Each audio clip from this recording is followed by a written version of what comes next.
Well, let's now come across particularly to Europe. Well, the time seems to be very short. We said this before. Every sign of Christ's imminent return seems to have moved ahead in the last few weeks indeed. Look at what we saw last time. We looked at Russia on the very borders of Israel. Now we're looking at Europe particularly. And first of all, Britain backs out of the EU. We expected that. That's nothing new to us. Goodness me, we've known that for long ago. Look what the scripture says. Ezekiel 38, Sheba and Dedan, so that's the Saudi Peninsula, and the merchants of Tarshish, Britain, and the young lions, the commonwealth thereof, shall say unto Russia, Gog, art thou come to take a spoil? Hast thou assembled thy company to take away prey, to carry away silver and gold, to take away cattle and goods, to take a great spoil? So Russia comes into the Middle East and is opposed by the Tarshian powers and the Saudi powers, the Sunni Arabs, as we know, and we talked about last time. And Brother Thomas, reading those things years and years ago, said this, writing in Elpis Israel. Here we see it. The reader will see why Britain is not included in the 10 toes. Well, there we are, we read of it. It opposes Russia and the 10-toed kingdom. She is reserved of God to antagonise Gog, and here writing in the past, as France did at the feet of Napoleon the Grand. And then he goes on to say, Russia will rule the land, but Britain will rule the sea. And we'll see a little of that tonight. So let's have a look at where Britain is moving. We know it voted to leave, didn't we? But look at this. Brexit offensive. Britain is now changing its policies. It's not now looking to trading to Europe that much. It's now thinking it's got to go elsewhere. And so here's Theresa May, just only a week or so ago. Look at the date. Headed over towards China with dozens of other companies to set up a new trading relationship with there. And it looks like it's going to succeed in the short future. I don't think there's going to be a lot of time for it. So that's the first move. Next one. Back in India. That's no surprise to us, is it? We'd know that. There's Western Tarshish, Britain as it normally is, allying itself with Eastern Tarshish. And there we can see that situation. There's the Indian flag joined with the British flag.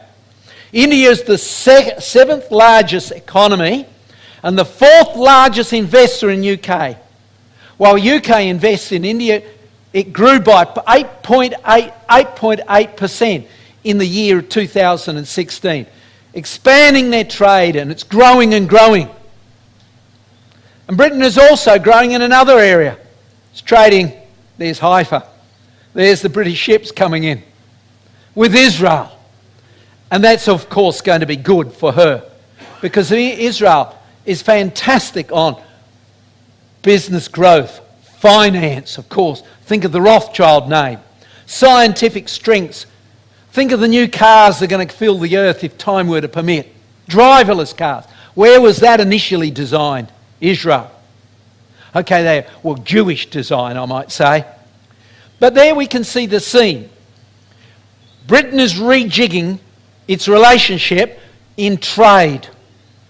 But as well as that, it's being forced to rejig in its military defences. Russia could attack underwater internet cable, says the British military chief. Only about 2 months ago, Theresa May came on television and was one of the most vociferous discussions or comments made or speeches made. She was furious at Russia. And it didn't say clearly why, but when the papers came out it was clear. Into her waters came Russian ships.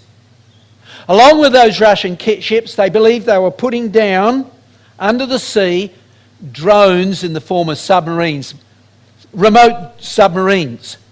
And the ships were following along the cyber cables, the underwater communication cables, going into Britain, the internet cables, allowing her to link with Europe and the United States, and putting something down along those cables. She was absolutely furious. And so as she saw that link with Europe and USA being possibly broken, she sent out aircraft to find all the Russian ships, and then immediately, this is a month ago, a little over a month ago, sent out the naval vessels and drove the Russian ships out of her waters. So you see, the scene is looking very tricky.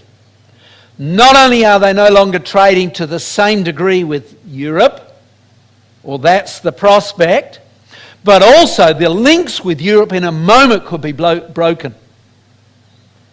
So if they send their soldiers over, what's going to happen? Well, here's the situation. There's some of the cables that are going around the world. And Russia has already sent cables down along this lot and this lot 2 years ago, putting something on those cables. Massive increase of Russian submarine activities around the coasts of America over 2 years, and now Britain.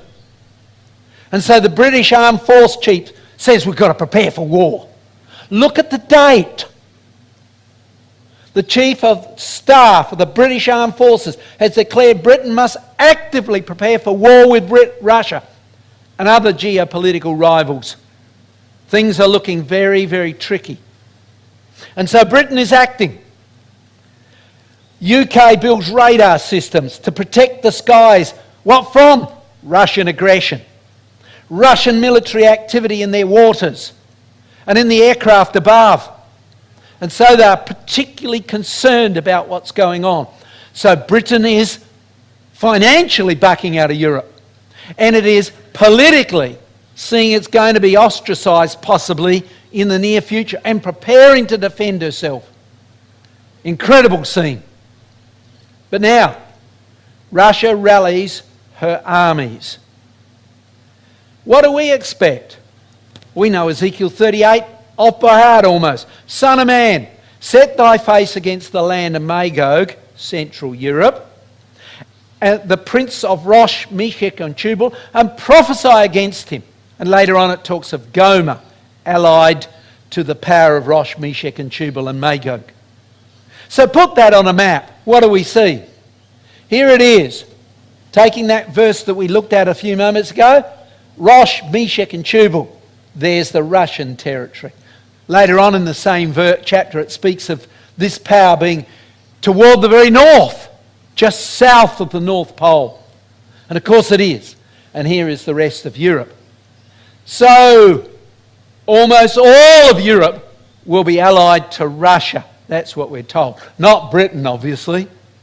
We know that from what we've already seen. So the situation's going to develop in the Russian area. Here's what Brother Thomas said in Exposition of Daniel.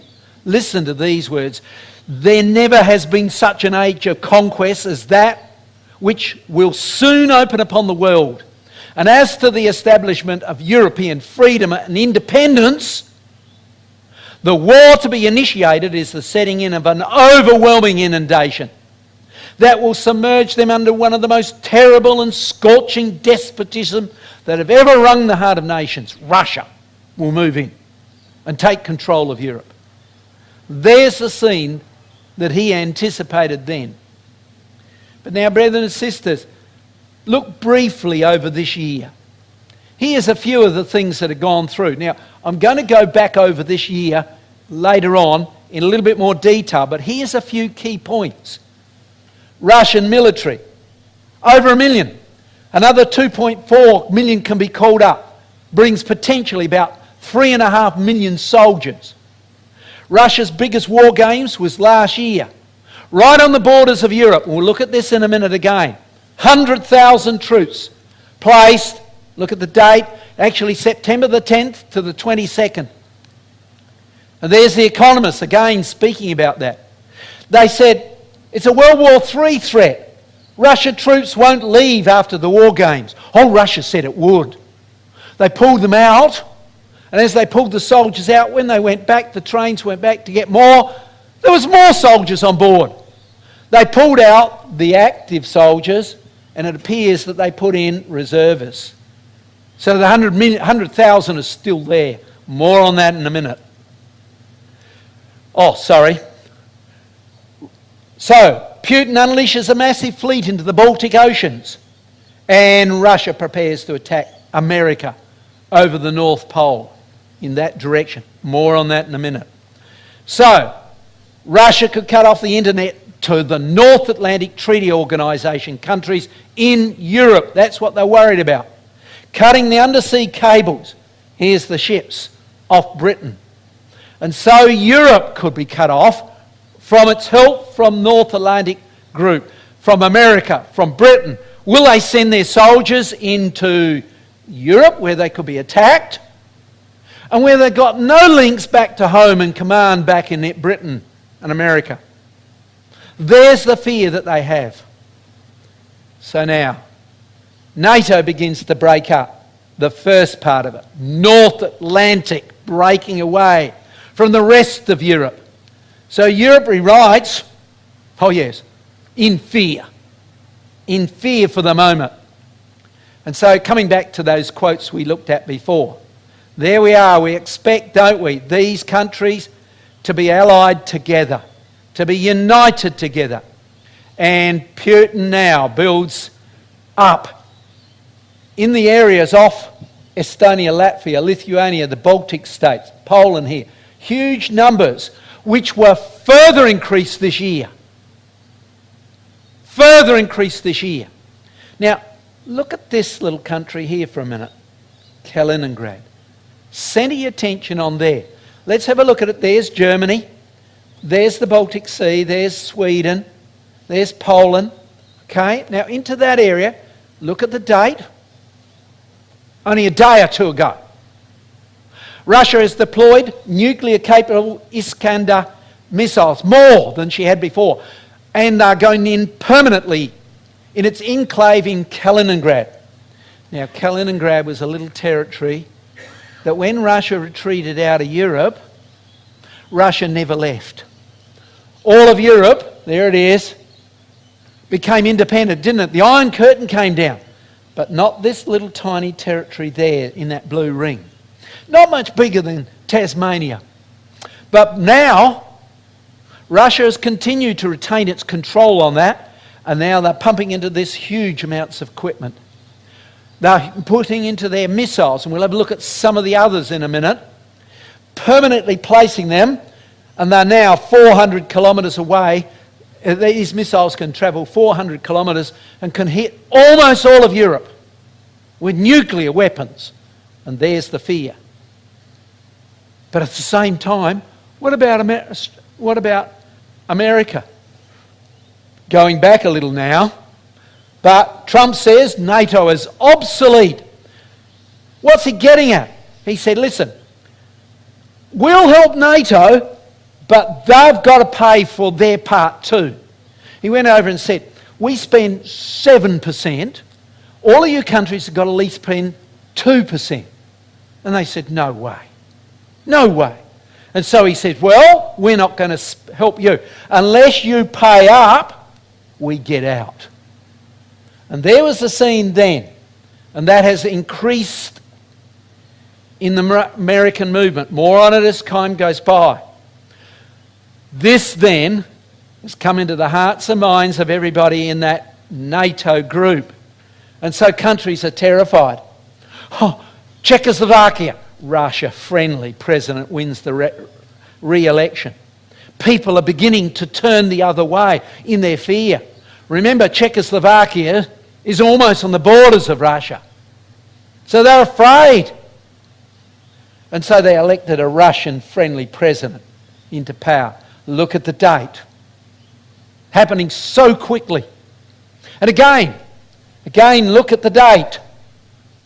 Western intelligence services fear Vienna's in Putin's pocket. A pro-Russian party now runs the police, the diplomacy, and the army of Austria. Staggering changes. What about the other countries? Oh, well, they're getting frightened.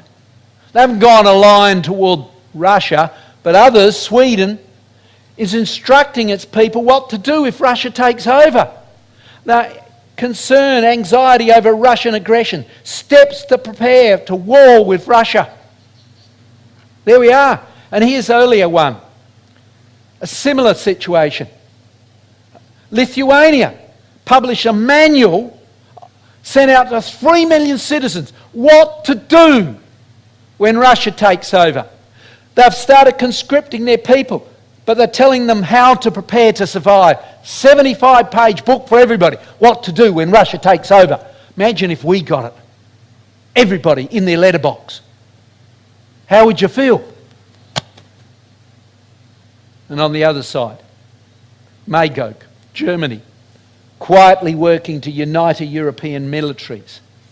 Apparently she's got hold of about 27 crack soldiers, commanders, and sending them to all the nations in Europe and trying to instruct them as to what to do. In other words, in a way, Germany is quietly taking control.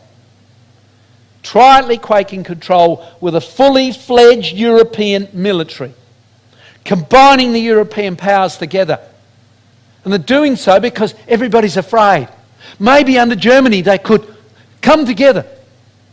The aim of the EU was that Germany might not dominate again. And so the situation's developing contrary to what people wanted in the long run. And the top autocrats admit the EU plans a massive power grab. So while NATO and the military is falling apart, but coming under, because of fear, Germany and other things like that, they're endeavouring to financially come together a bit more strongly because they're worried over the financial situation, which we saw this week.